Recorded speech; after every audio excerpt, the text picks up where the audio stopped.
This is so exciting. I'm so glad you are making the decision to purchase your first home, and I'd love to just offer you some fruit snacks here to keep you fueled up during the process. This is very exciting, but I do have some questions about my credit. I'm not sure how this whole thing works. Nothing to worry about. We're going to check that credit score out for you and see what we can do. Did somebody say do? We're having a conversation here and you're interrupting. Did somebody say conversation?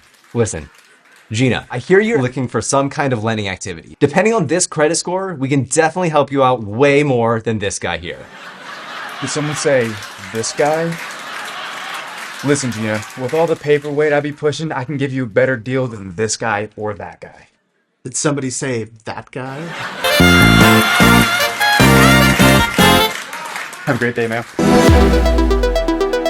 Hi there, I'm Kirk. And I'm Mac. Welcome to another Lowdown where we are going to talk about the Homebuyer Privacy Protection Act. This act is looking to limit how trigger leads are allocated amongst the industry. Yeah, the problem with trigger leads has become pretty widespread, and for consumer protection, we think it's a really good idea that there's some fences, some boundaries put around how trigger leads are allowed and how they're dispersed. And currently, House and Senate are working on two bills right now. They're going to try to get on the same page that these two bills cover basically the same area, and they're attaching it to a defense bill so that it gets reviewed every year, which is a little weird to me, but I think that's like pork in a bill that they know has to get reviewed every year, so they're going to put it in that bill so it gets visibility. But there are a couple different ways where you can have an exception to trigger lead limiting activity. Number one is you can request it. You can request that you be subject to trigger lead announcements to different lenders. The second way is that your loan officer who originated your loan would have access to the trigger lead so that when you're pulling credit for a mortgage refinance or purchase, that they would be notified and have the ability to try to retain your business. There's a couple more instances as well. Yeah.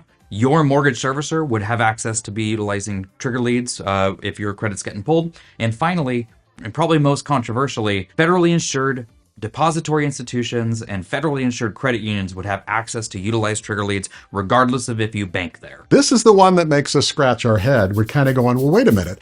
The only one left out of that would be independent mortgage bankers. And that creates kind of an uneven playing field. And even if it didn't do that, that's a pretty huge audience of federally insured depository lenders and federally insured credit unions. It means an awful lot of people are going to have access to trigger leads. Yeah, and this is one of those cases where this may create an uneven playing field for IMBs versus the big banks and the credit unions. Just something that we've been kind of equalizing over time, and it looks like this is just going to shift the scales once again. Here's the good news. If you're the loan originator who originated that loan, you're still going to have access in all likelihood if this legislation passes to those trigger leads. And if your company services the loans that you originate, you will also have access to those trigger leads. If not, you might be on the outside looking in. What do you think about this legislation? Do you think it'll pass? What do you think could fix it in your eyes? Leave us a comment down below and check us out at knowledgecoopplus.com.